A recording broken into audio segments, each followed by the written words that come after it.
ನಮ್ಮ ಚಾನೆಲನ್ನು ಸಬ್ಸ್ಕ್ರೈಬ್ ಮಾಡಿ ಪ್ಲೀಸ್. ಚಾಪು,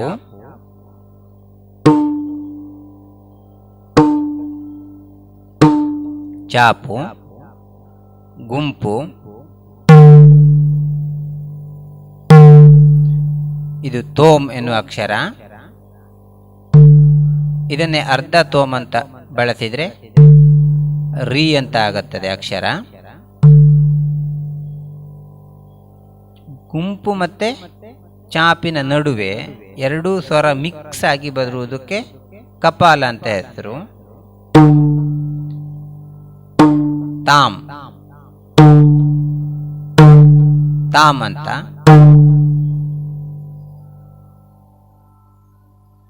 ಇನ್ನು ಎಡ ದಿ, ದ ಮತ್ತೆ ಆ ದಿಯನ್ನೇ ಸ್ವಲ್ಪ ಕಟ್ಟಿದ್ರೆ ದ, ಓಪನ್ ಇಟ್ರೆ ದಿ. ಈ ಉತ್ತರಾರ್ಧ ಭಾಗದಲ್ಲಿ ಕ, ಕು, ಕಿ, ಗ ಎಲ್ಲ ಅಕ್ಷರಗಳು ಉತ್ತರಾರ್ಧ ಭಾಗದಲ್ಲಿ ಬರುತ್ತದೆ. ಎಡಬಲ ಸೇರಿ ಬರುವ ಪೆಟ್ಟುಗಳು ಧೀಮ್. ಕೆಲವು ಸಂದರ್ಭದಲ್ಲಿ ತಾಮ್ಗೆ ಎಡವನ್ನು ಕವನ್ನು ಸೇರಿಸುವ ಕ್ರಮ ಉಂಟು. ಇನ್ನು ಎಡದ ಕದೊಟ್ಟಿಗೆ ಅರೆ ಗುಂಪನ್ನು ಸೇರಿದ್ರೆ ಕು ಎನ್ನುವ ಅಕ್ಷರ ಆಗ್ತದೆ. ಸಂದರ್ಭೋಚಿತವಾಗಿ ಕು ಅಂತ ಉಚ್ಚಾರ ಆಗುತ್ತೆ.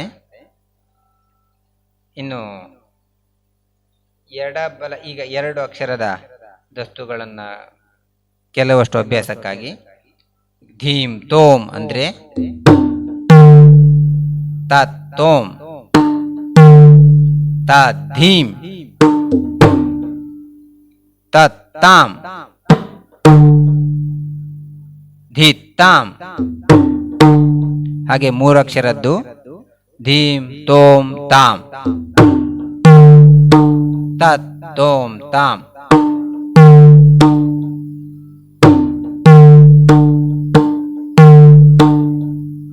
ಕೀಟ ತಾಮ್, ತಕ್ ಕೀಟ, ಧೀಮ್ ಕೀಟ, ಧೀಕು ತಾಮ್. ಅಕ್ಷರಗಳನ್ನು ಗಮನಿಸಿ. 4 ಅಕ್ಷರದ್ದಾದ್ರೆ ತಕ ಧೀನ, ಕೀಟ ತಕ, ತರಿ ಕೀಟ, ತತ್ತ ಕೀಟ, ಧೀಮಿ ಕೀಟ.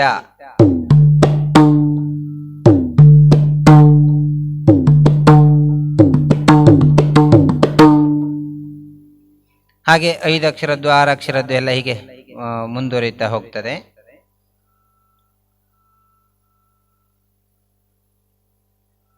ಈ ವಿಡಿಯೋ ಇಷ್ಟವಾದಲ್ಲಿ ನಮ್ಮ ಚಾನಲನ್ನು ದಯವಿಟ್ಟು ಸಬ್ಸ್ಕ್ರೈಬ್ ಮಾಡಿ, ಲೈಕ್ ಮಾಡಿ, ಹಾಗೆ ನಿಮ್ಮ ಅನಿಸಿಕೆಗಳನ್ನು ಕೆಳಗಿನ ಕಮೆಂಟ್ ಬಾಕ್ಸಲ್ಲಿ ಕಮೆಂಟ್ ಮಾಡಿ.